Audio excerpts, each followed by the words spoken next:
ఇప్పుడు రెండు తెలుగు రాష్ట్రాలలో గత కొన్ని రోజులుగా బెట్టింగ్ యాప్స్ అంశం ఎంత సంచలనం సృష్టిస్తున్నాయో ప్రత్యేకంగా చెప్పాల్సిన పనిలేదు.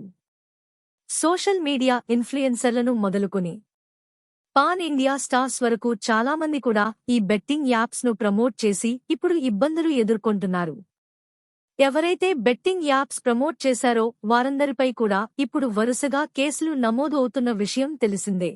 అయితే బెట్టింగ్ యాప్స్ ప్రమోట్ చేస్తున్న వారిపై పనిగట్టుకుని మరీ వారి రహస్యాలను బయటకు తీస్తూ అందరికీ తెలియజేసే ప్రయత్నం చేస్తున్నారు యూట్యూబర్ నా అన్వేషణ ఫేమ్ అన్వేష్.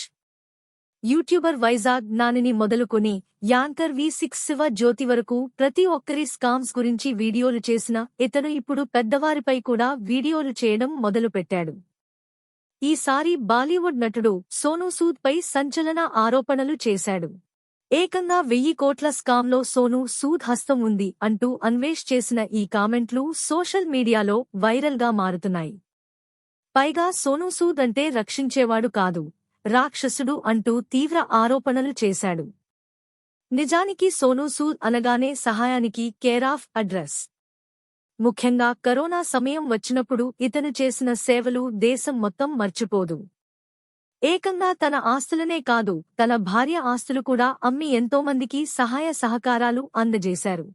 ఆక్సిజన్ అవసరమైన ఏరియాలలో ఆక్సిజన్ సిలిండర్లను అందించిన ఈయన ఎంతోమంది రైతులకు ట్రాక్టర్లతో పాటుగా వారి వృత్తికి అవసరమైన పరికరాలను కూడా అందించి మంచి మనిషిగా పేరు సొంతం చేసుకున్నారు. కరోనా సమయంలో ఏకంగా 2 లక్షల మంది వలసదారులను తమ ఇళ్లకు సురక్షితంగా చేర్చారు. ఇంతటి గొప్ప చరిత్ర ఉన్న సోనూ సూద్ ను రక్షించేవాడు కాదు, రాక్షసుడు అంటూ కామెంట్స్ చేశాడు అన్వేష్. ఆ కామెంట్స్ తో పాటుగా తనకు మాత్రమే సాధ్యమయ్యే నిరాధారమైన ఆరోపణలు కూడా చేశాడు అన్వేష్. తాజాగా ఇందుకు సంబంధించిన వీడియోని రిలీజ్ చేస్తూ ఆ వీడియోలో ఈ అంశాలు తెలియజేశారు. సోనూ సూద్ బెట్టింగ్ సామ్రాజ్యానికే అధినేత అని, కరోనా టైంలో సోనూ సూద్ ను కలియుగ కర్ణుడు అని అందరూ అన్నారని, అయితే అలాంటి కర్ణుడు రాక్షసుడుగా మారి 1000 కోట్లు సంపాదించాడని కామెంట్స్ చేశాడు అన్వేష్.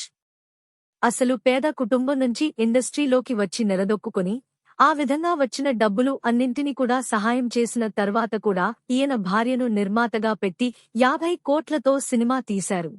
పైగా ఈ సినిమా కూడా ఫెయిల్ అయింది. 20 కోట్లు మాత్రమే కలెక్షన్స్ నమోదు చేసింది. మరి మిగిలిన 30 కోట్ల నష్టం సంగతి ఏంటి? ఈ సినిమా తీయడానికి అయిన 50 కోట్లు కూడా ఆయన బెట్టింగ్ యాప్స్ ప్రమోషన్స్ వలన వచ్చాయి అంటూ తెలియజేశాడు అన్వేష్. నిజానికి 50 కోట్లు కాదు, ఈ విధంగా దాదాపు 1000 కోట్ల వరకు సోనూ సూద్ బెట్టింగ్ యాప్స్ ద్వారా అతిపెద్ద స్కామ్ చేశారు అంటూ ఆరోపణలు చేశాడు అన్వేష్. పైగా అటు హర్ష సాయి, ఇటు సోనూ సూద్ ఇద్దరు అన్నదమ్ముల లాంటివాళ్లు అంటూ సోనూ సూద్ వ్యక్తిత్వాన్ని కించపరిచేలా వ్యాఖ్యలు చేశాడు అన్వేష్. అయితే ఈ వీడియోపై మరియు అన్వేష్ పై తీవ్ర నెగటివిటీ నమోదు అవుతోంది. ఎందుకంటే గత కొన్ని రోజులుగా ఇటువంటి వీడియోలే రూపొందిస్తూ నిరాధారమైన ఆరోపణలు చేస్తున్న ఈ అన్వేష్ పై వీక్షకులలో ఆసక్తి కూడా తగ్గుతోంది. తనకి వ్యూస్ తగ్గినప్పుడు ఇలాంటి వీడియోలు చేసి వ్యూస్ పెంచుకోవడం ఇతనికి అలవాటేనని, దేశంలో ఇంతకంటే పెద్ద సమస్యలు ఉన్నాయని, వాటికోసం దేశం వచ్చి ప్రజలతో కలిసి పోరాడాలని సూచిస్తున్నారు. ఒకవేళ ఈ అన్వేష్ చెప్పినట్లుగా ఒక 50 కోట్ల బడ్జెట్ సినిమాకి 20 కోట్ల కలెక్షన్స్ వచ్చి ఆ సినిమా ఫ్లాప్ అయినా కూడా ఆ సినిమాపై digital rights, satellite rights, remake rights అంటూ అదనంగా మరో 50 నుండి 100 కోట్ల వరకు బిజినెస్ వస్తుందని, ఇంత చిన్న లాజిక్ ఈ ప్రపంచ యాత్రికుడు ఎలా మిస్ అయ్యాడు అని భావిస్తున్నారు. పైగా ప్రస్తుతం ఇతనిపై 2 తెలుగు రాష్ట్రాలలో చాలా కేసులు నమోదు అయ్యాయని, వాటికి భయపడి ఇక అతను తన జీవితకాలంలో ఇండియాలో అడుగు కూడా పెట్టడని, ప్రస్తుతం ఎలాగూ IPL నడుస్తోంది కాబట్టి తనని ఎవరూ మర్చిపోకుండా ఇలాంటి వివాదాస్పద వీడియోలు చేస్తున్నాడని అతని వ్యతిరేకులు చెబుతున్నారు. ఈ వీడియో మీకు నచ్చినట్లయితే లైక్, షేర్ అండ్ సబ్స్క్రైబ్ చేయండి. మరియు మీ అభిప్రాయం కామెంట్ రూపంలో తెలియజేయండి. ప్రేక్షకులకు మరొకసారి ధన్యవాదములు.